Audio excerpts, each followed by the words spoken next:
Hey everyone, it's Alexander Robinson. Welcome to the channel. And this is my review for Gran Turismo, which is the latest movie from Neill Blomkamp and is sort of a video game movie. I mean, it's based off the Gran Turismo video games in the sense that it's a true story about this kid who logged in so many hours into Gran Turismo. He was one of the best players in the world that he was given a chance to actually be a professional racer. And that's what this movie is basically about. And yes, I do understand the irony of reviewing a movie based off a PlayStation game while I'm wearing a Super Nintendo World shirt. Out of all the movies to have come out this year, this is the one that I've actually had the least enthusiasm about every time I saw the trailer. I'm not going to pretend that I'm a fan of the Gran Turismo games because I'm not. And that's not me saying I don't like them, I just don't have a desire to play them at all. I get that there are a lot of people out there that take Gran Turismo seriously, similar to the people that take Call of Duty seriously. But for me, I'll stick with Mario Kart and the over-the-top, physically impossible driving mechanics of Grand Theft Auto. But as for this particular movie, the trailers never really gripped me, and it certainly didn't help that the trailers kept saying, from director Neill Blomkamp. I'm like, yeah, he's only made one good movie in his entire career. Everything else has been just utter garbage. Okay, Elysium's not garbage, but coming off of the success of District 9, it was a massive letdown. Chappie, though, is flat out garbage. It is an awful, awful movie. A movie so bad that it ruined his potential Alien sequel. So when I say that Gran Turismo is Neill Blomkamp's best movie since District 9, that's not really saying a whole lot. But at the same time, it's not really high praise. Let me get into the positives first, because I don't think this is a bad movie per se. It's just there's nothing special about it.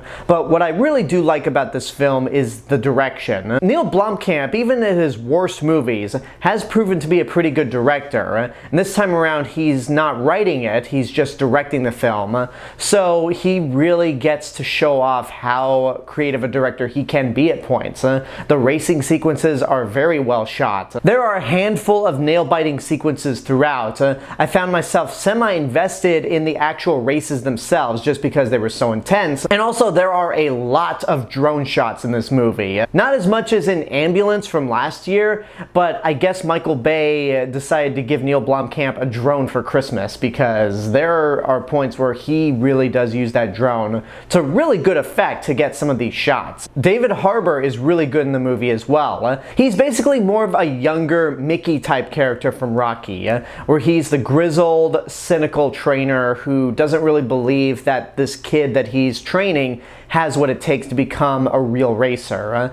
But throughout the course of the movie, he gets proven wrong and eventually becomes a believer. And David Harbour does a really good job in the role. Orlando Bloom is fine as the marketing executive for Nissan, but he doesn't really contribute a whole lot to this movie. However, I do appreciate that they don't turn him around to make him a scumbag at the end of the day. But he doesn't try to screw over the main character in any way or cheat him out of some money. He's very straightforward on what he's trying to do with this kid, and he did a decent job at the end of the day. Now, as for the main character, Jan Mardenborough is the real-life person, and the actor playing him is Archie Madekwe, who I thought was actually quite bland. He goes from either being super angsty, super dry, to overly excited when he wins a race or realizes that something good is happening to him. I didn't think there was a lot of range when it came to this actor's performance. And considering that this is the main character that we're supposed to be caring about and rooting for, that's not really a good sign. One of the things that really bugged me about this movie was its awful sense of time. When Jan is sent to the Gran Turismo Academy to train to actually become a real racer, it feels like the training is going on for about a week at most. And then when we get to the big qualifying race,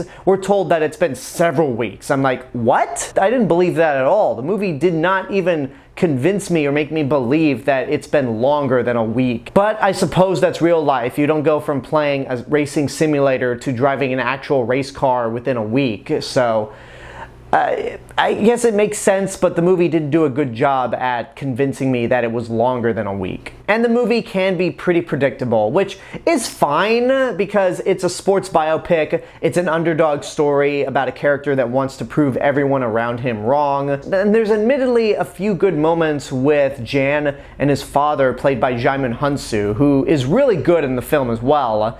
Again, I just didn't think the actor playing Jan was all that charismatic. The worst part about this movie, though, was something that I wasn't even aware of until right before recording the review. I did an instant reaction on my overall thoughts in the movie on my Shorts channel, Alexander Robinson Shorts.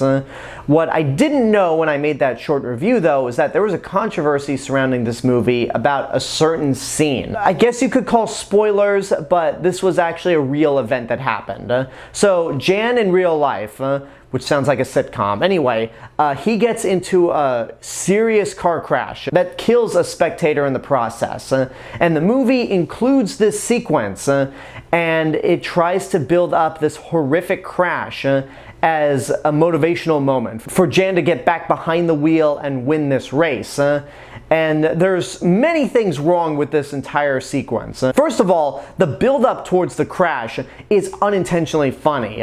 There's a character that utters a line, and the way the scene plays out, it's almost like a comedy. Second of all, for anyone who's not aware of the real-life events, we never get an impression that a civilian was killed in that crash until we're told that by David Harbour and some other characters later on. Third, this horrific incident in real life actually takes place long after Jan had proven himself to be a real racer.